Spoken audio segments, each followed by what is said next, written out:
اللهم صل على سيدنا محمد يا رب صل وسلم دائما ابدا على حبيبي. لوگ مجھے کہتے ہیں یار یہ کرکٹ کے آپ کیوں خلاف ہیں, میچ دیکھ رہے ہیں. تو بھائی کچھ بیسک چیزیں ہیں جس میں ہمارا آپ سے اختلاف ہے. جب وہ بیسک چیزیں سمجھ میں آئیں گی تو باقی ساری چیزیں بھی سمجھ میں آنا شروع ہو جائیں گی. میری کھلاڑیوں سے ملاقات بھی ہوتی ہے. ابھی اسلام آباد میں ایک کرکٹ کے بڑے مشہور کھلاڑی تھے, نام ذہن میں نہیں ہے, ان سے ملاقات ہوئی. وہ قومی ٹیم میں بھرتی ہوتے ہوتے رہ گئے. انہوں نے بتایا کہ میں ہر لحاظ سے تھا مگر کیوں نہیں ہوا, اس کی بھی وجوہات بتائیں جو بھی میں ممبر پہ بتانا مناسب. بولو بھائی نہیں سمجھتے کہ وہ, انہوں نے کہا کہ ٹیم کا جو آج کل سیٹ اپ چل رہا ہے نا وہ میرٹ کی بیسس پر نہیں ہے, اس میں بھی چچا ماموں خالہ بھتیجے یہ چلتا ہے وہاں پہ. کیونکہ ہم لوگ کے یہاں تو ہوتے ہیں نا, انگریزوں کے یہاں ہر چیز میرٹ پر ہے کیونکہ ان کے یہاں چچا ماموں خالہ بھتیجے بولو بھائی ہوتے ہی نہیں ہے, تو وہ کیا, وہ ہر چیز میرٹ پر اس لیے لے کے چلتے ہیں. تو ہمارے ہاں تو بھائی خاندانی لحاظ سے سیاست چلتی ہے. وہ اب فلانا آئے تو اب اس کا ماموں آئے گا اگلی دفعہ الیکشن میں, وہ پھر اس سے اگلی دفعہ ان کا داماد آ جائے گا, پھر بہنوئی آ جائے گا. تو یہ ہمارے یہاں تو چونکہ ہوتے ہیں نا, کیا خیال ہے بھائی, ان کے یہاں ہوتے ہی نہیں ہے تو ان کے یہاں یہ سیٹ اپ ہی نہیں ہے. تو جب بھی میری کسی کھلاڑی سے ملاقات ہوتی ہے نا جو بین الاقوامی سطح پہ کھیل رہے ہوں, جو دین کی طرف آ گئے ہوں, میں ان سے کہتا ہوں بھائی میں یہ تو نہیں کہتا آپ یہ کھیل فوراً چھوڑ دیں, یہ تو آپ خود فیصلہ کرو, لیکن اپنے آپ کو کسی مفید کام میں لگاؤ.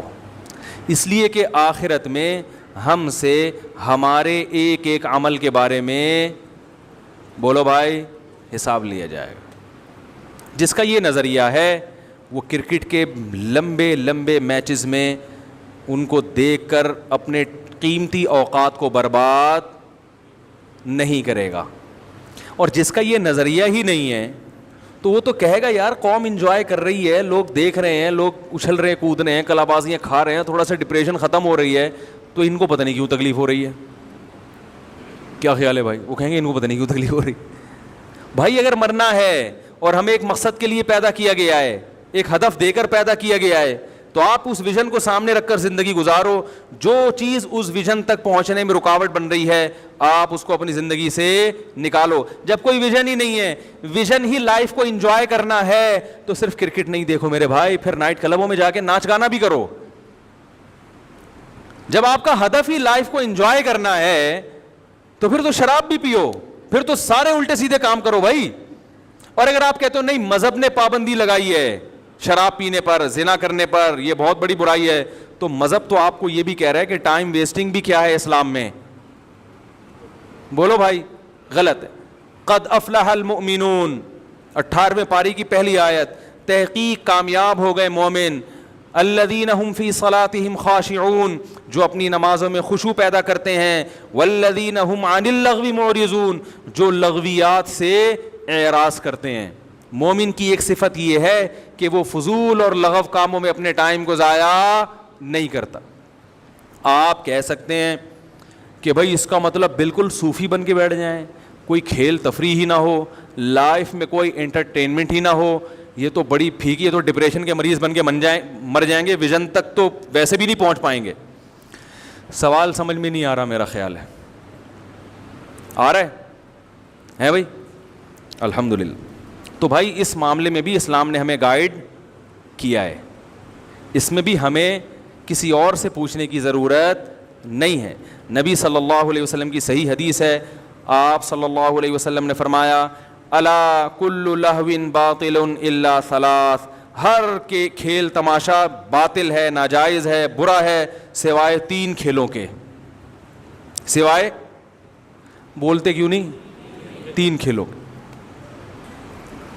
علماء نے لکھا ہے کہ وہ 3 کھیل بطور ایگزامپل کے, بطور مثال کے, مقصد صرف 3 کھیل نہیں ہے, یعنی ہر وہ کھیل جو اس طرح کا ہوگا وہ کیا ہوگا, جائز ہوں. تو اس میں 3000 کھیل بھی آ سکتے ہیں, کیونکہ یہ نبی صلی اللہ علیہ وسلم کی عادت طیبہ تھی کہ وہ عدد کے ساتھ چیز بیان کرتے تھے تاکہ وہ یاد ہو جائے. مقصد یہ نہیں ہوتا تھا کہ اس عدد میں محصور ہے, صرف یہی ہے. اس پر تمام فقہا کا اجماع ہے کہ صرف 3 کھیل جائز نہیں ہیں، بلکہ ہر وہ کھیل جس میں یہ 3 کھیلوں والا معنی ہوگا وہ کھیل بھی کیا ہوں گے؟ جائز ہوں گے. فرمایا ملاعبۃ الرجل اہلہا، اپنی زوجہ کے ساتھ ہنسی مذاق کرنا. اس سے کیا ہوتا ہے؟ اس میں ٹائم بظاہر تو ویسٹ، بیٹھے ہوئے خام خامے لطیفے بازی چل رہی ہے، ادھر ادھر کی فالتو گیری چل رہی ہے ہیں بھائی، تو بظاہر تو ٹائم ضائع ہو رہا ہے، لیکن وہ ٹائم ضائع اس لیے نہیں ہو رہا کہ اس سے آپس کے تعلق، بولو نا بھائی، اب باہر بیٹھ کر آپ بہت گپے لگا دیں، یہ کر دیا وہ کر دیا، گھر میں آتے ہی آپ چنگیز خان نظر آ رہے ہیں دیکھنے سے، جیسے لوگوں کے ساتھ ہوتا ہے. بھائی ٹینشن دور کرنے کے لیے دوستوں کے ساتھ بیٹھا ہوا 1 گھنٹے ادھر ادھر کی پی ٹی آئی کے بارے میں بات، ٹیکس کے بارے میں، پھر آ گیا جے یو آئی کی طرف، یہاں سے ٹن مارا مسلم لیگ، ٹھیک ہے نا، ادھر سے آیا ملک کی پالیسی پہ، ابھی جو نئی پالیسی بن رہی ہے ایک معیشت کو کنٹرول کرنے پر، اس پہ کوئی تبصرہ کیا، اور پھر لطیفے ہو ہاں ہاں ہو بڑا گپ شپ، بھی ذہن کو ریلیکس کرنا چاہتا ہوں. گھر میں آتے ہی ایسے انٹری ایسے ہوتی ہے جیسے چنگیز خان کا بڑا والا بیٹا آ رہا ہے گھر میں.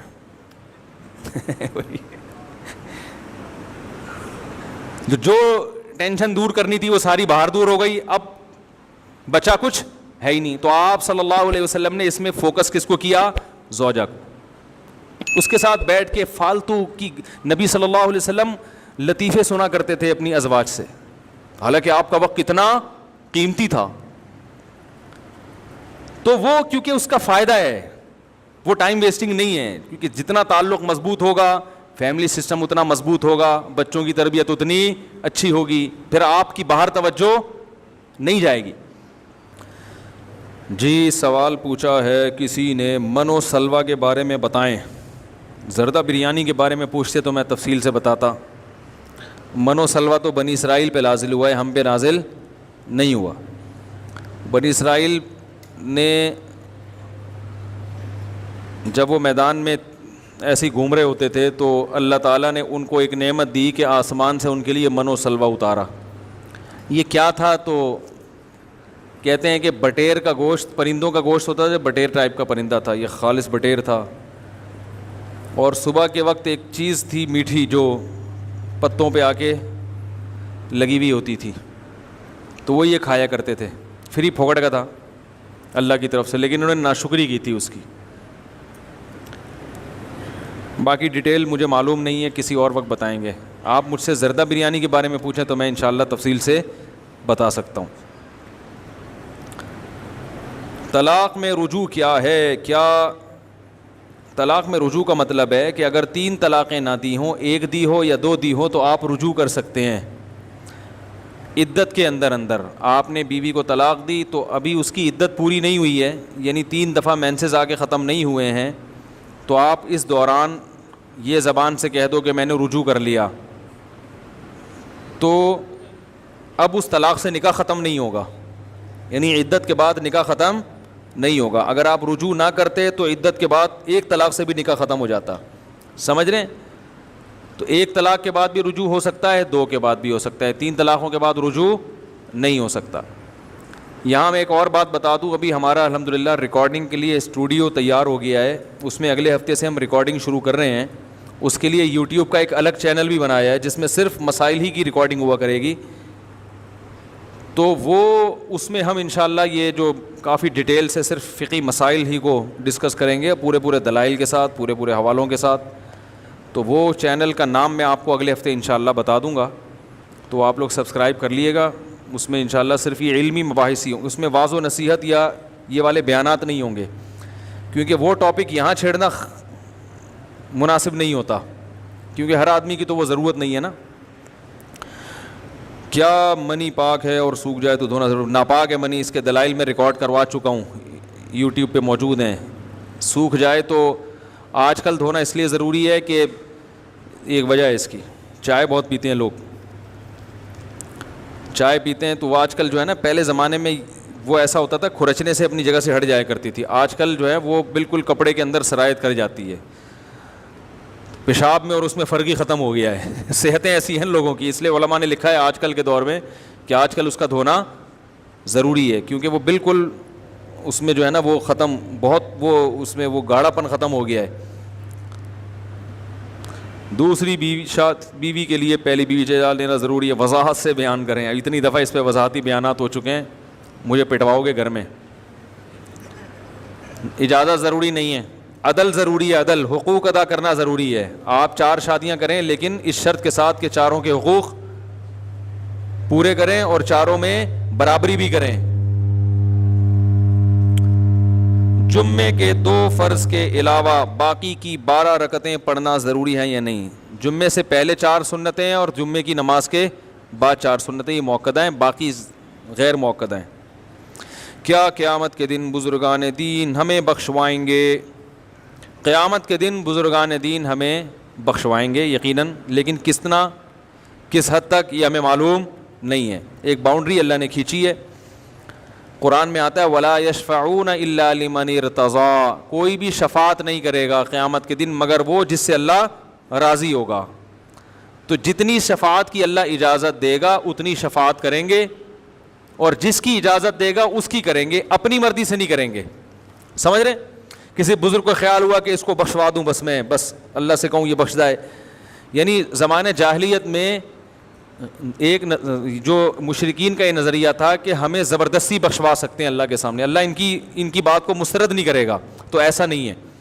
بزرگان دین, شہداء, علماء, وہ اللہ سے شفاعت کریں گے کہ اے اللہ اس بندے کے گناہوں کو تو معاف کر دے اور اس کو بخش دے. یہ شفاعت ہوگی. پھر اللہ کی مرضی ہے کہ اللہ ان کی بات کو مانے یا اللہ ان کی بات کو ریجیکٹ کر دے. سمجھ رہے ہیں کہ نہیں سمجھ رہے؟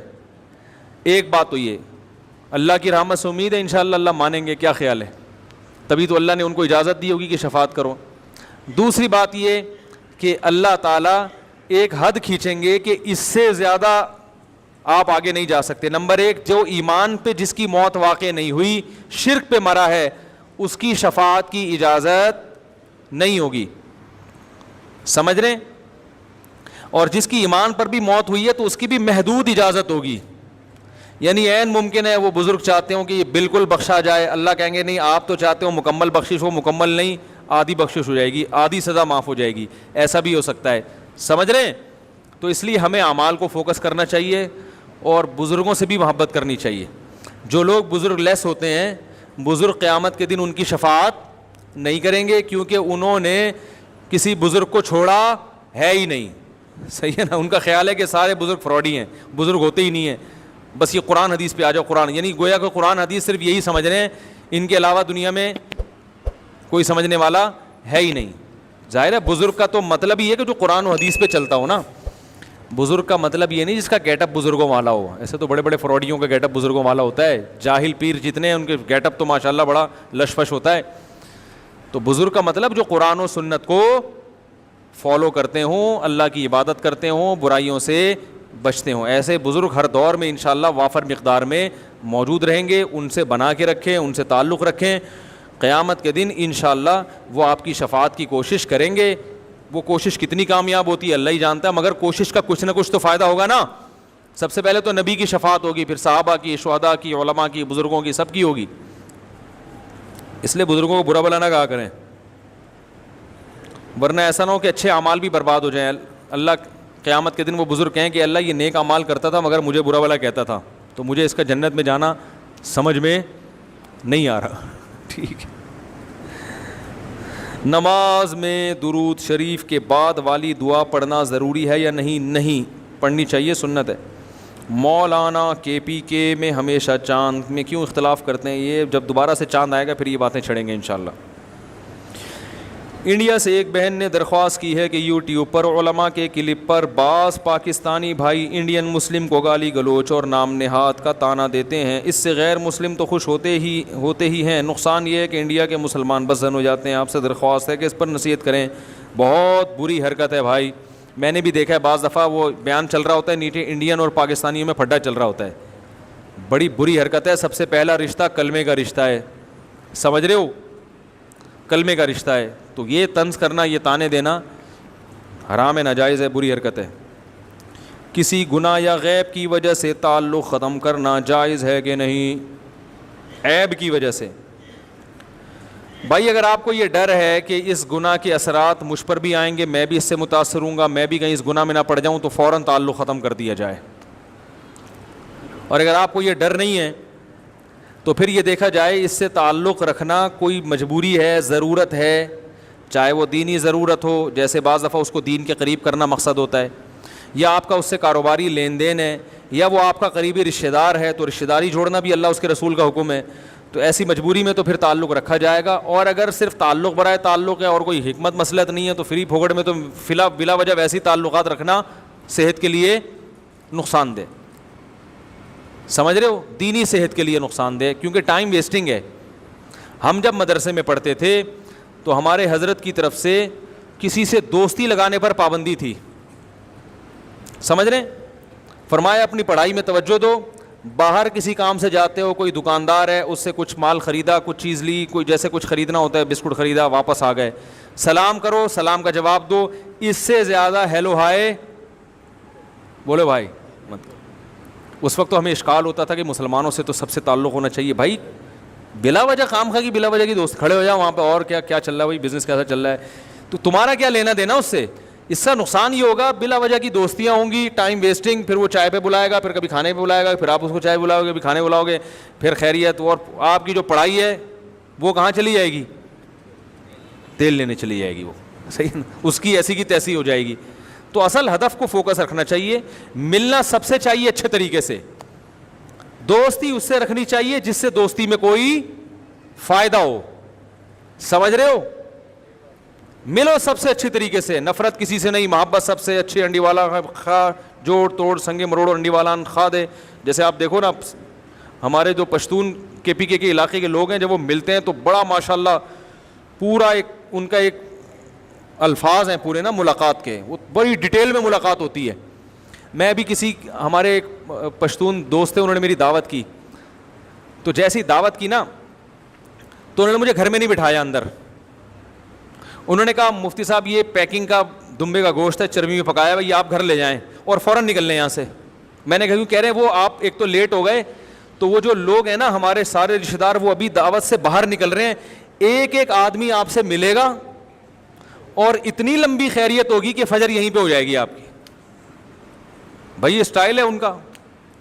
وہ کہنے لگے اب وہ آپ سے ملیں گے, اور مفتی صاحب خیریت سے, بچے ٹھیک ہیں, انڈی والان خادے ٹول سب خیریت, پوری ڈیٹیل بیان کرنے کے بعد دوسرے بھائی, ارے مفتی صاحب السلام علیکم, خیریت سے ہیں, طبیعت ٹھیک ہے, بچے ٹھیک ہیں, گھر میں سب خیریت, کوئی مسئلہ تو نہیں ہے, نہیں, السلام علیکم. تیسرا, چوتھا, تو وہ خود بھی پشتون تھے, انہوں نے مجھے بولا فوراً پتلی گلی سے نکل لیں, آپ پورا خیریت کا ایک پروگرام چلے گا بہت لمبا. تو جہاں اتنا لمبا رش ہو وہاں تو سلام دعا بھی بہت مشکل ہوتی ہے انسان کے لیے. رش نہیں ہے تو کم از کم ملنا تمیز سے چاہیے, جیسے وہ ملتے ہیں بھائی السلام علیکم, کیا حال ہے بھائی, انڈی, سب سے ملیں تمیز سے ہر ایک سے. ایسے روکھے روکھے ملنا یوں کر کے ایک دم اس کو ٹہلا دیا, جیسے آدمی جیسے پتہ نہیں کوئی یعنی بد اخلاقی میں جو آتا ہو, یہ غلط ہے. نبی صلی اللہ علیہ وسلم جب کسی سے ملاقات کرتے مسکراتے ہوئے چہرے کے ساتھ, اور حدیث میں آتا ہے آپ اپنا ہاتھ اس وقت تک نہیں کھینچتے تھے جب تک سامنے والا اپنا ہاتھ نہ کھینچ لیتا. تو ایسے اچھے طریقے سے ملنا چاہیے, مگر دوستی وہ سوچ سمجھ کے رکھنی چاہیے, اس میں کوئی فائدہ ہے دنیاوی یا آخرت کا فائدہ ہے تو ٹھیک ہے, نہیں ہے تو بھائی کرنے کے بہت سارے کام ہیں. 1 ارب 22 کروڑ مسلمان ہیں دنیا میں, کس کس سے دوست, جیسے باقیوں سے دوستی نہیں لگائی کوئی نقصان نہیں ہوا, تو اور بھی لوگ ہیں جن سے نہیں لگانے سے کوئی نقصان نہیں ہوگا. خاص طور پر جو نوجوان لڑکے ہیں, والدین کو چاہیے ان کو دوستیاں بالکل لگانے نہ دیں, کیونکہ اکثر دوستیاں آپ کو برائی کی طرف لے کے جاتی ہیں. اچھائی کی طرف لے جانے والی دوستیاں آج کل مارکیٹ میں شارٹ ہیں.